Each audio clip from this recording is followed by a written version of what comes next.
मनुष्य का धर्म क्या है? अपने माता पिता की सेवा करना, अपने राष्ट्र की सेवा करना, सदा ईमानदारी से जीवन जीना। दया ऐसी हो कि हम चींटी को मारना भी पाप समझते हैं। हमारी भीतर इतनी दया है कि हम चींटियों को मारना भी, हिंदू कहता है कि मच्छर मारना भी पाप है, चींटी मारना भी पाप है।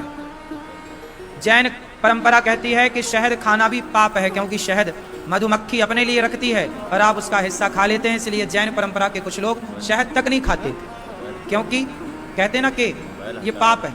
देखिए, हम ऐसी विचारधारा के लोग हैं कि हम किसी का अधिकार नहीं लेते। मधुमक्खी शहद पर किसका अधिकार है? बोलो।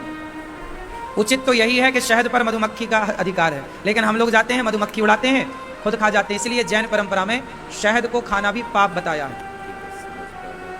देखिए, इतना ऊंचा है ज्ञान कि आप दूसरे का हक ना खाएं। देखिए जरा, ये पाप है। हम सनातनी मच्छर मारने को पाप कहते हैं, चींटी मारने को पाप कहते हैं, और दूसरे लोग बकरा काटने को पुण्य समझते हैं। ये अंतर है साहब सनातन में और अन्य में। वो बकरा काटते हैं और कहते हैं ये हमारा धर्म है। हम कहते हैं चींटी को मारना पाप है, और वो कह रहे हैं कि बकरे को काटना पुण्य है। ये अंतर है। हम अहिंसा के पुजारी हैं। अहिंसा ही परमो धर्म। अहिंसावादी होना चाहिए, पर कायर नहीं होना चाहिए। हम चींटी नहीं मारते, इसका मतलब ये नहीं है कि तुम आओ हमारी बहन बेटियों को छेड़ो तो हम तुम्हें मारेंगे नहीं। नहीं, तुम्हारी नानी याद दिला देंगे। हम छेड़ते नहीं है किसी को, पर अपने को कोई छेड़े तो छोड़ते नहीं। फिर हम लोग हनुमान जी वाले घर में घुस के मारते। रावण के घर में घुस के मारे हनुमान जी? नहीं मारे। हम चींटी नहीं मारते, क्योंकि चींटी हमारा कुछ बिगाड़ती नहीं है, और बिगाड़े भी तो भी हम उसको नहीं मारते। कोई बात नहीं, चींटी है। हम दयावान हैं, कायर नहीं है। जरूरत पड़ने पर हमारे एक हाथ में माला है तो दूसरे हाथ में भाला भी हो सकता है। जरूरत पड़ेगी तो जरूरत है। तो दया का मतलब ये नहीं है कि कोई तुम्हारी बेटियों को लूट रहा है। नहीं जी, हम तो दया वाले आदमी हैं, तुम लूट लो, ऐसा नहीं होगा साहब। तो दया वहां करो जहां दया की जरूरत है, दया वहां बिल्कुल मत करो जहां दया की जरूरत। बात समझ में आई? तो मैया दुर्गा मैया के हाथ में तलवार है कि नहीं? बोलो है। काहे है? लेकिन तुम चूहिया से डरती हो। चूहा आ गया, चूहा, मम्मी चूहिया आई, चूहिया। कॉकरोच आ गया, भागती छोरी। आजकल तुम्हारी छोरियां लड़कियां जूजू बन गई हैं, जूजू। क्यों? होना क्या चाहिए? झांसी की रानी। बेटियां कैसी हों? झांसी की रानी की तरह लड़ सकें, अपने अधिकार की लड़ाई स्वयं लड़ सकें।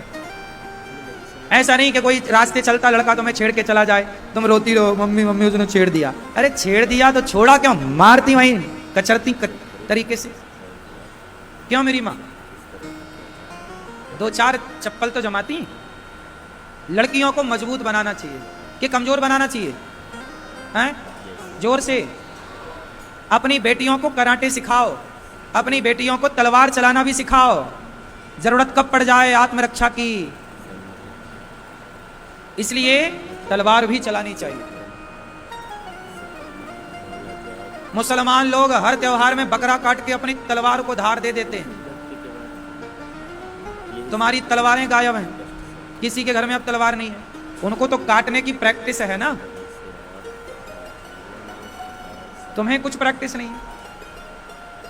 क्यों जी? बात सही है। अरे जब युद्ध होगा तो फिर तरीके से होगा। अच्छा, आपको क्या लगता है जो हम कह रहे हैं युद्ध वाली बात, युद्ध होगा कि नहीं होगा? उत्तर दो जोर से।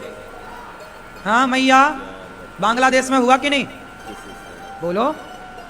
फिर कैसे कह सकते हैं कि इस देश में नहीं होगा? यदि होगा तो आपकी तैयारी क्या है ये बताओ।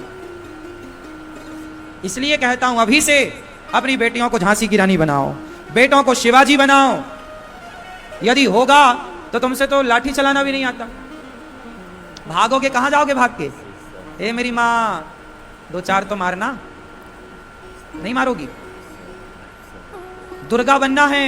हमारे देश में एक स्त्री है अनुसुईया, पतिव्रता। तुम पतिव्रता भी हो। हमारे देश में एक माँ है जीजाबाई। जीजाबाई ने बच्चे को पढ़ा लिखा कर शिवाजी बना दिया। तो तुम एक माँ हो जीजाबाई की तरह, तुम एक पत्नी हो माता अनुसुईया की तरह। और जरूरत पड़ने पर तुम काली और महाकाली भी बन जाना, दुर्गा बन जाना। तो नारी कितने सारे रूप हैं। जहां जरूरत पड़ेगी जीजाबाई की, तुम जीजाबाई बन के अपने बच्चों को लाड़ प्यार करके पढ़ा लिखा के काबिल बनाओगी।